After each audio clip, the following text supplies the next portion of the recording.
Praktik investasi fiktif alat kesehatan yang mengatasnamakan Badan Nasional Penanggulangan Bencana atau BNPB dibongkar oleh Polres Metro Jakarta Barat pada Rabu 8 Juni. Kapolres Metro Jakarta Barat Kombes Pol Pasmaroja mengatakan pelaku menggunakan modus menghimpun dana masyarakat dari penipuan proyek pengadaan alat kesehatan dari BNPB. Saat pengecekan, pemilik proyek investasi tersebut tidak terdaftar sebagai distributor alat kesehatan berdasarkan Kementerian Kesehatan RI. Aksi tersebut dilakukan oleh sekelompok orang yang menyasar sejumlah warga untuk melakukan investasi alat kesehatan.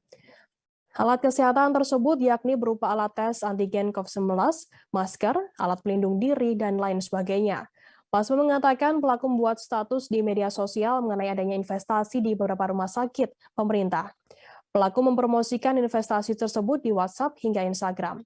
Pasma menyebutkan jumlah korban investasi bodong tersebut mencapai 37 orang dengan total kerugian puluhan miliar rupiah.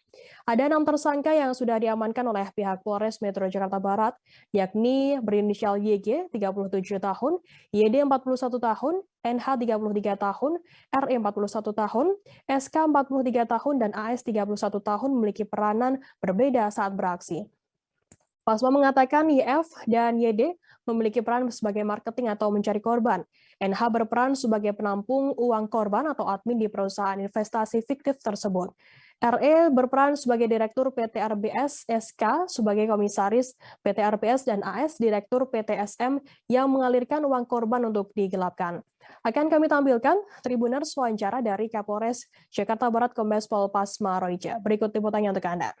Kasubdit pengadaan dari BNPB, yang terhormat Wakil Ketua 1 Satgas Waspada Investasi dari OJK, yang terhormat staf pengadaan dari Kemenkes yang telah mewakili, yang terhormat Pak Kasat Eskrim beserta jajarannya dan seluruh awak media yang hadir pada kesempatan ini.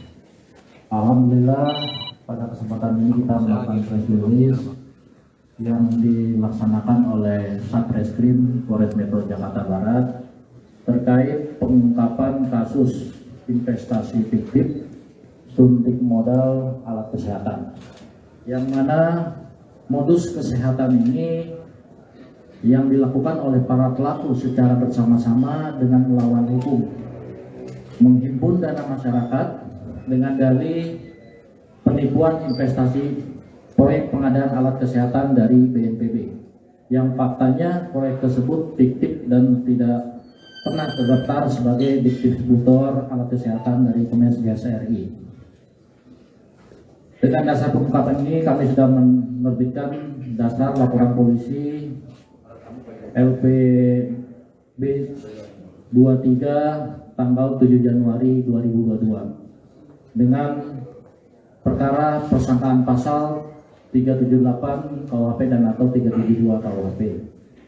Dengan pelapornya saudara BH sebagai korban, dan kami sudah memeriksa saksi, ada 10 saksi, baik saksi korban ataupun dari perbankan maupun saksi-saksi yang lain. Jangan lupa subscribe, share, komen, dan like ya.